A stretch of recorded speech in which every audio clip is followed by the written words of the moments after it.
తెలంగాణ మంత్రి కొండా సురేఖ సభ్య సమాజం తలదించుకునేలా చేసిన అనుచిత అసభ్యకర వ్యాఖ్యలు కోర్టులో విచారణ నడుస్తోంది. తాజాగా కొండా సురేఖపై బీఆర్ఎస్ వర్కింగ్ ప్రెసిడెంట్ కేటీఆర్ 100 కోట్లకు పరువు నష్టం దావా దాఖలు చేశారు. తనపై అనుచిత వ్యాఖ్యలు చేసి తనతో పాటు తన ఫ్యామిలీ పరువుకు భంగం కలిగించారని మాజీ మంత్రి కేటీఆర్ నాంపల్లి కోర్టును ఆశ్రయించిన సంగతి తెలిసిందే. మీ పెట్స్ కి గ్రూమింగ్ నుంచి బర్త్డే సెలబ్రేషన్స్ వరకు అన్నింటిలో మంచి ఆఫర్స్ ని మాయా టైల్స్ అండ్ ట్రయల్స్ వారు మీ ముందుకి తీసుకుని వచ్చారు. ఎక్కడో కాదు, మన బాచుపల్లిలో. Phone number 8985555318.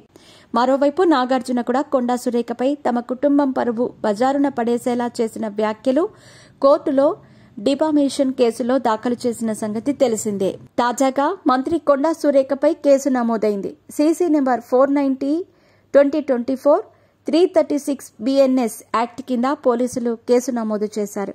కొండా సురేఖపై క్రిమినల్ చర్యలు తీసుకోవాలని సినీ నటుడు అక్కినేని నాగార్జున వేసిన పిటిషన్పై న్యాయస్థానం ఈ ఆదేశాలు జారీ చేసింది.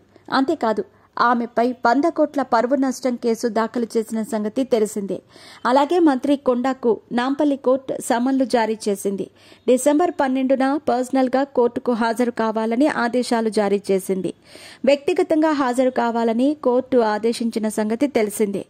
టాలీవుడ్ హీరో హీరోయిన్ జంట అక్కినేని నాగచైతన్య, సమంత విడాకులు తీసుకోవటానికి బీఆర్ఎస్ వర్కింగ్ ప్రెసిడెంట్ మాజీ మంత్రి కేటీఆర్ కారణమంటూ మంత్రి కొండా సురేఖ వివాదాస్పద వ్యాఖ్యలు చేశారు. అంతేకాదు, కేటీఆర్ సమంతపై మనసు పడ్డారని తన దగ్గరకు పంపించమని నాగార్జునను కోరినట్టు కొండా సురేఖ వ్యాఖ్యలు చేసింది. ఈ వ్యాఖ్యలు తెలంగాణ సహా టాలీవుడ్ సినీ ఇండస్ట్రీలో తీవ్ర దుమారాన్ని రేపాయి. మంత్రి వ్యాఖ్యలను అక్కినేని నాగార్జునతో పాటు ప్రతి ఒక్క ఇండస్ట్రీ వ్యక్తి తీవ్రంగా ఖండించారు.